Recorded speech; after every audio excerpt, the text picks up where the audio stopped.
এইবারের কুরবানি ঈদে আমি এতদিন বাড়ি থেকেছি যে এর আগে কোনো ঈদে আমি মনে হয় এতদিন বাড়ি থাকিনি। আসলে ঈদ হচ্ছে আনন্দ আর ঈদ মানেই খুশি, কিন্তু এবারের ঈদে একটু আমরা সবাই চিন্তিতই ছিলাম বৃষ্টি হবে নাকি। আলহামদুলিল্লাহ সবকিছু ভালোভাবেই হয়ে গিয়েছিল।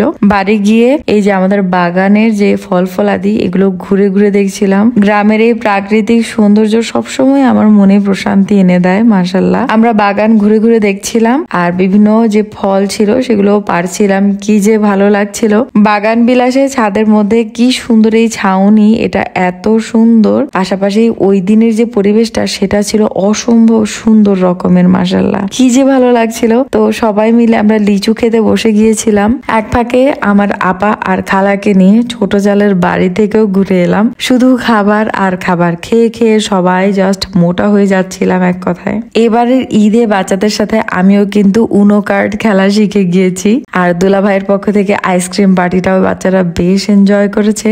যেহেতু ঈদ তাই আমরা সবাই ছোট ফুপুকে দেখতে চলে গিয়েছিলাম। বড় ভাইয়া সবার জন্য চাইনিজের ব্যবস্থা করেছিলেন, আর বাচ্চারা তো এগুলো পেলে খুবই খুশি হয়ে যায়। আমার আব্বা আবার পুকুরের পাড়ে কিন্তু হেমক লাগিয়েছে, এই আর কি। পুকুরের পাড়ে এবার সবাই শুয়ে বসে হেমক চড়ছিল। দেখতে দেখতে কিন্তু ফেরার বেলাও ঘনিয়ে আসছিল।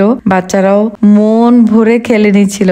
গাছের নিচে গুড়ি গুড়ি বৃষ্টির মধ্যেও সবাই বাড়ি বানাচ্ছিল তাঁবু দিয়ে। আব্বাও কিন্তু নাতি নাতনিদের সাথে একদম বাচ্চা হয়ে যায়। প্রতিদিন লম্বা একটা লিস্ট ধরিয়ে দেয় নাতি নাতনিরা, আব্বাও হুকুম পালন করছেন এই আর কি। দেখতে দেখতে বাসায় যাবার কিন্তু সময় চলে এলো। বাচ্চারাও একটু বিষণ্ণ ছিল, কিন্তু কি আর করা, নিজেদের গন্তব্যে ফিরতে তো হবে, তাই না? এভাবে আসলে কুরবানির ঈদ সবার সাথে সুন্দরভাবে কাটালাম আমরা। আল্লাহর দরবারে লাখ কোটি শুকরিয়া।